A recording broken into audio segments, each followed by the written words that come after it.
Welcome to Lockport, home of the world-famous Flight of 5 locks on the Erie Canal. The canal brought tremendous prosperity to first the village, then the city of Lockport.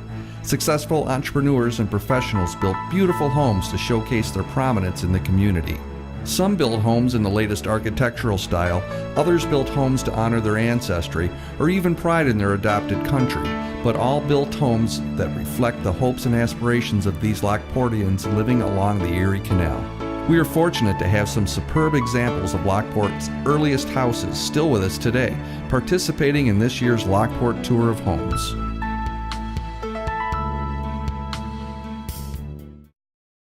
(196) Locust Street, 4,108 square feet with 4 bedrooms and 3 baths.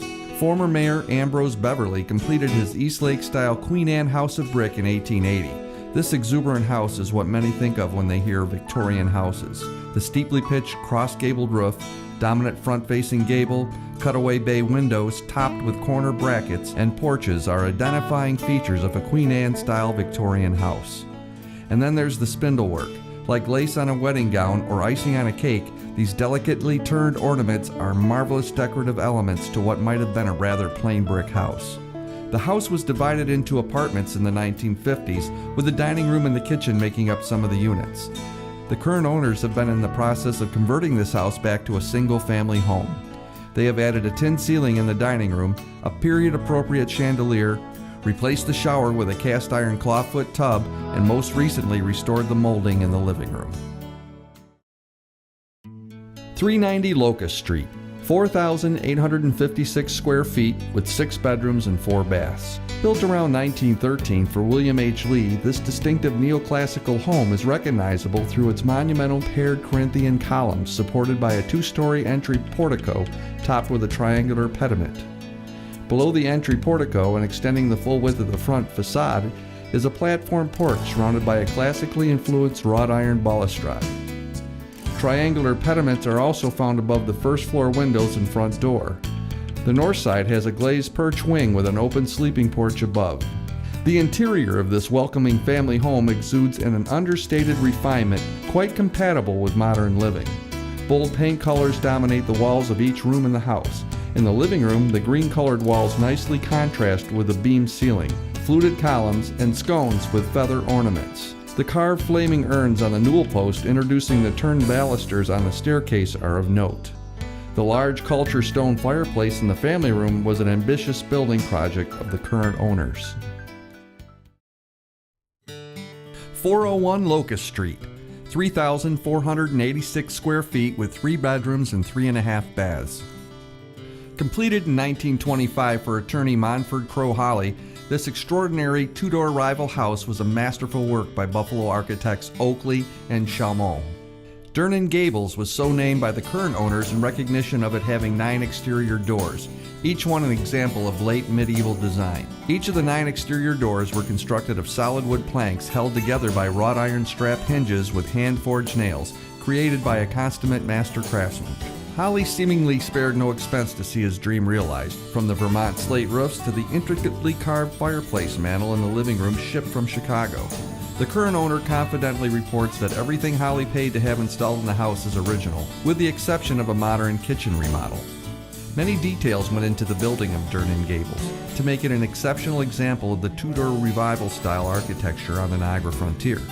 The exterior is a feast for the eyes with all the medieval details one would expect, such as diamond mullioned windows, to more contemporary adaptations such as copper guttering and downspouts.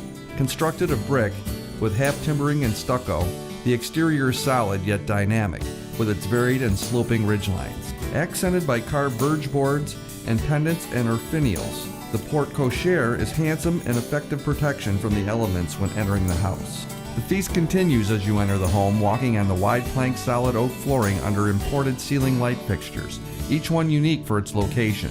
The raised panel wainscoting carries you from the foyer through each of the public rooms downstairs. The living room, library, and dining room.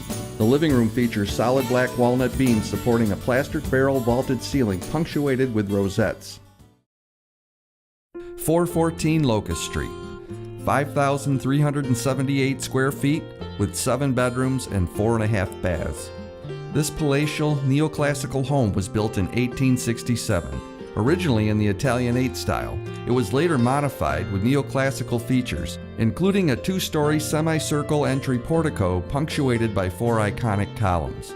Extending from the entry portico, a colonnaded gallery ends in a porte cochere built to protect visitors arriving by carriage or later by car from inclement weather. The entry foyer is highlighted by the magnificent staircase, featuring a massive triple window on the landing, which includes a seat tucked between columns. The Italianate influences continues inside with floor-to-ceiling windows on the front facade behind the portico. Elegant leaded tracery grace the main floor entry doors and sidelight. Period marble fireplaces dignify the rooms on the first floor, topped by an elaborate ceiling medallion supporting a chandelier. A pair of square columns separate the parlor and dining room, now a study. 539 Pine Street, 4,448 square feet with 4 bedrooms and 4 baths. Here we have a pair of twin brick houses from members of the same family. Alicia Moody moved from Newfane and built an Italianate-style house at the end of Pine Street, beyond what was the city's limit at the time. Entering through the elaborate gardens, the central driveway leading to the similar carriage houses cuts through what was once the office for the nursery. Sitting on over an acre, this towering house glorifies the landscape. Delicate cast-iron balconies grace the entry facade, while a massive belvedere crowns the entire house. Greeted by double doors, the spectacular renovated home is ornamented with leaded glass and a leaded fanlight. One enters a quietly elegant foyer. A handsome staircase carries to the private family rooms upstairs. Marble fireplaces add classic Italianate character to the public rooms downstairs. With spacious bedrooms, a 5th bedroom with bath was converted into a 2nd floor laundry room. While touring, take a glimpse next door at its twin. 453 Willow Street, 6,248 square feet with 4 bedrooms and 3.5 baths. This stunning house is the surviving example of a once matching pair of twin brick Italianate-style houses built in 1857 for the Vintner Ringelberg brothers. Today the house is Georgian in style, with both Adamesque and Dutch colonial features, such as the entry portico and the parapeted roof. Italianate characteristics were removed and or replaced, including the paired corbels along the eaves. The hip roof, the full porch, and the triple window dormer were replaced with 3 pedimented dormers. Classical Palladian-style windows grace the side elevations, drawing the eye up to the 3rd floor. The living room contains a beautiful and historically significant fireplace mantel. Designed by architect and craftsman Samuel McIntyre, this mantel contains his signature wheat design carved into the plinths. His fireplace mantels are seen in such illustrious homes as the White House. A native of Massachusetts, McIntyre designed and created furniture as well. A chair of McIntyre's is in the collection of the Metropolitan Museum of Art. Presbyterian Home at 305 High Street. This magnificent stone edifice was once home to one of Lockport's most prominent attorneys. Built about 1857 by Edward Ithamar Chase, the house has seen 3 preeminent families live within it: Chase, Crowley, and Keep. Constructed of gas-poured limestone from a local quarry, this majestic house rises from the Niagara Escarpment, the same escarpment the deep cut of the Erie Canal runs through on its way out of Lockport. The original Italianate design was later reputedly altered to a colonial rival by the last resident owner, Wallace Keep. The triple broken pedimented dormers with arch windows grace the roofline, illuminating the enormous 3rd floor. The former ballroom now houses the administrator's office. Tall, narrow windows topped by pedimented lintels surround the house. The entry portico shelters visitors under its curved underside, leading to a large front door surmounted by a leaded fanlight as well as matching side lights. The interior is a symphony of classical features, with the foyer stairway accentuated by classical columns.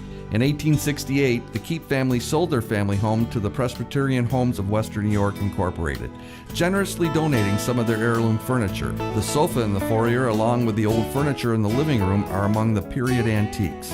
In the living room, large pieces with heavy lion's paw feet, as well as a curio cabinet, make the space feel more of a home than an adult care facility. 387 High Street, 3,660 square feet with 4 bedrooms and 2.5 baths. One of the earliest residents of the High and Locust area was F.N. Nelson, a local businessman and banker who built the house at 387 High Street in the Greek Revival style around 1850. Nelson owned large parcels of land in Lockport in the mid-1800s, including plots along High and Washburn Streets. His large parcel south of his High Street property was divided into individual lots as part of the West Grant Street subdivision in 1885. The house remained in Nelson's possession until it was purchased by the Home for the Friendless organization in December of 1871 for the sum of $3,437. The High Street home went through a series of owners, including a period as a restaurant known as the White Pillars Inn from 1947 to 1949. Since the closing of the restaurant, this has been a private home. The beautiful staircase, fireplace, and interior detail work as well as the hardwood floors are all original to the home. The Palace Theater at 2 East Avenue. Located on the site of a former lumber yard, the historic Palace Theater was completed at the cost of $300,000 in 1925 as a movie theater with a stage for live performances. In 1999, the Historic Palace Inc. was formed, a non-for-profit organization with the goal of maintaining the historical and architectural integrity of this downtown Lockport landmark. All the murals and artwork inside on the theater are original, including the beautiful gold dome with 150 lights. Over the stage, the center mural shows literature seated with music on her right and tragedy on her left. The gold grillwork on either side of the stage hides the pipes of the Wurlitzer organ. The palace is currently in the process of restoring the historic appearance inside the auditorium, renovating the lobby, replacing seating and expanding the orchestra pit, as well as upgrading backstage rigging, the lighting and sound, as well as the HVAC system. The Palace Theater continues to captivate its audiences with its historic beauty and wonderful performances.